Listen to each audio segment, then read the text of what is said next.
There's so much glare on the screen. I don't get that. Righty. It is.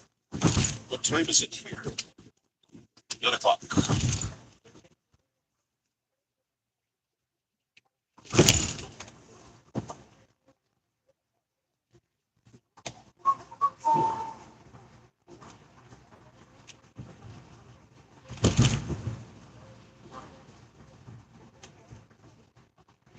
That guy's in a hurry.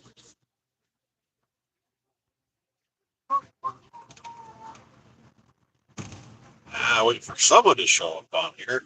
A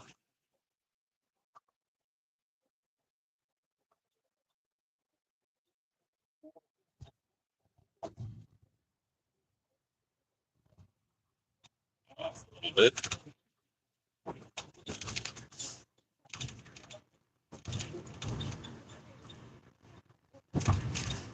Other blinding lights.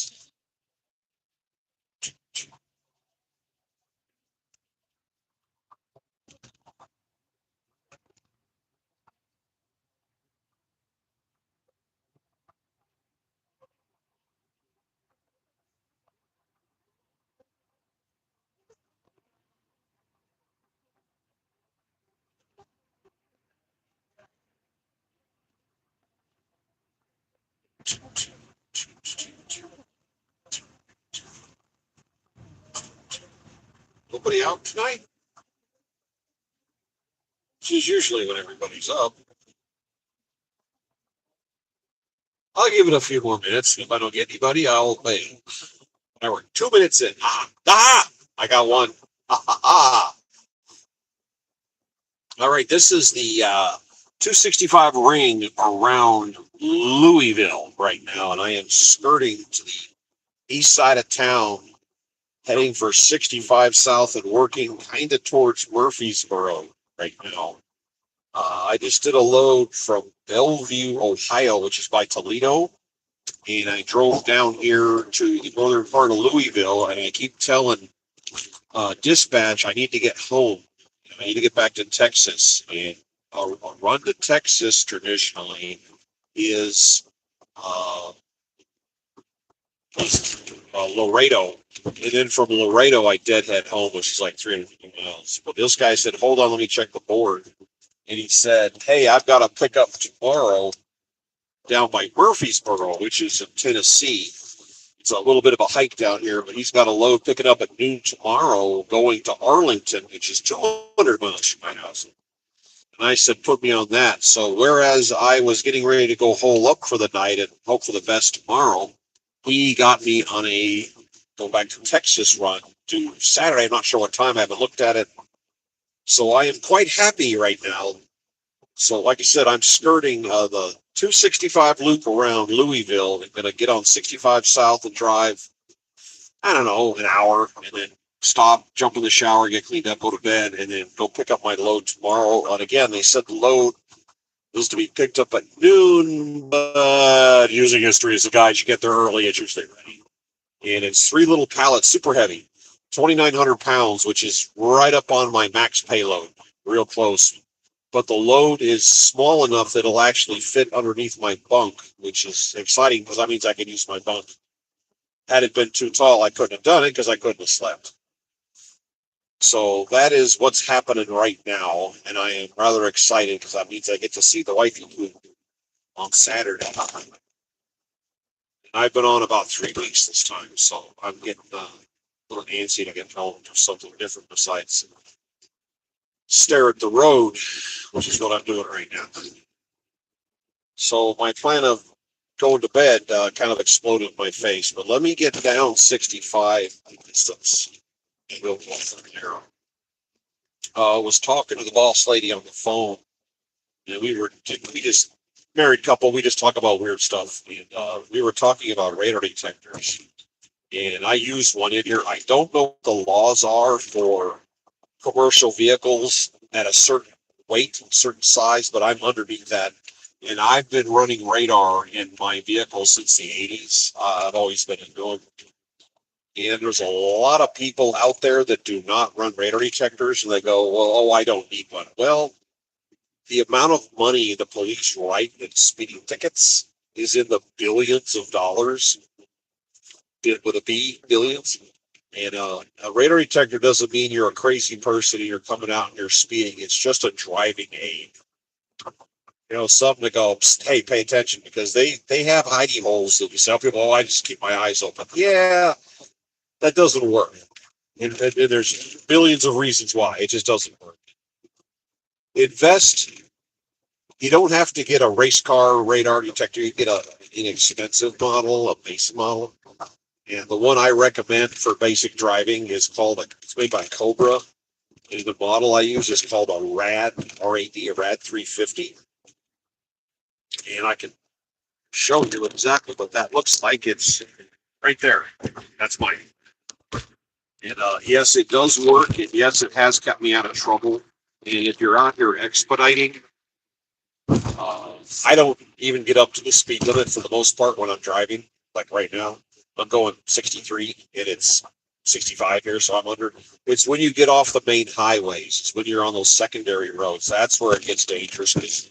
Every one of these little towns will have a local trooper hiding in bushes, and the speed limit drops, and it'll go, let's say, 55, 45, 35 coming into town. People taking their foot off the gas, and they're waiting for you to pass that sign, being a little over, and they're going to jump out and grab you.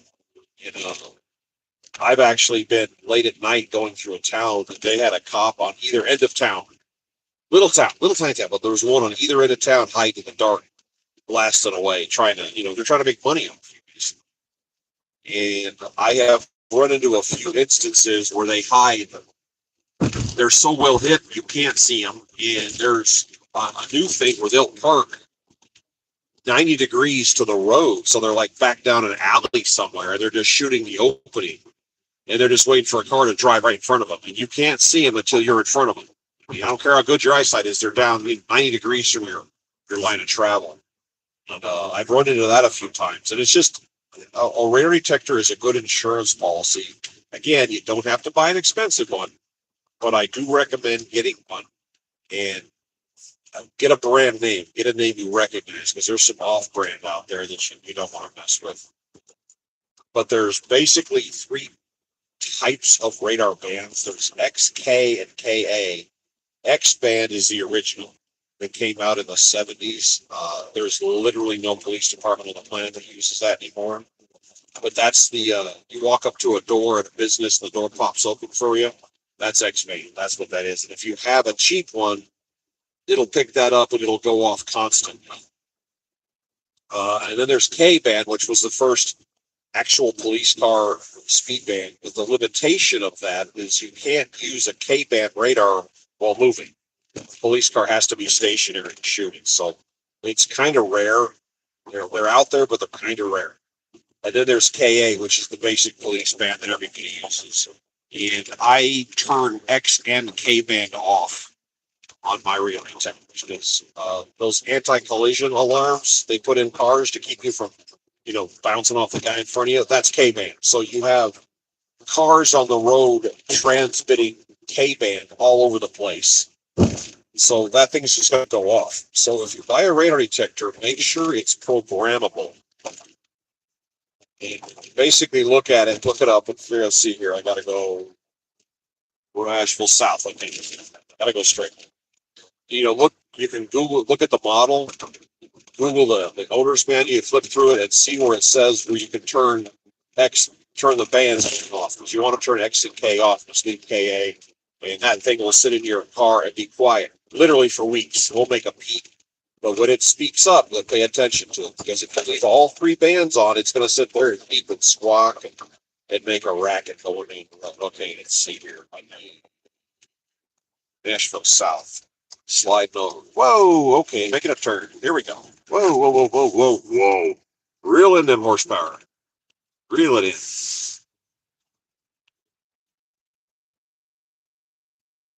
Yeah, my first 100 miles of the trip coming down from Bellevue, which is the outskirts of Toledo, I went cross country all the way to Columbus. And that sucked. I'm on a 2-lane road. I'm going through stoplights, little towns. And I'm like, I got a long way to go, and I don't want to sit here and drive through little towns. But I literally went 100 something miles cross country, and that just, slide over here, slide over here, back up to speed. Alrighty, and head south. All right, now we're having fun. So southbound 65.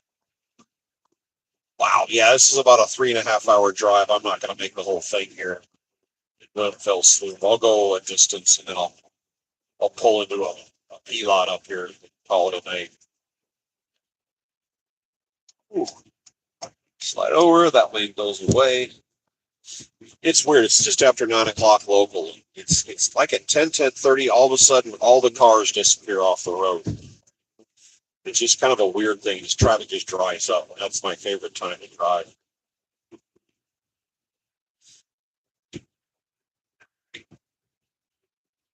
Okay, limited program tonight. I'm gonna let you guys go.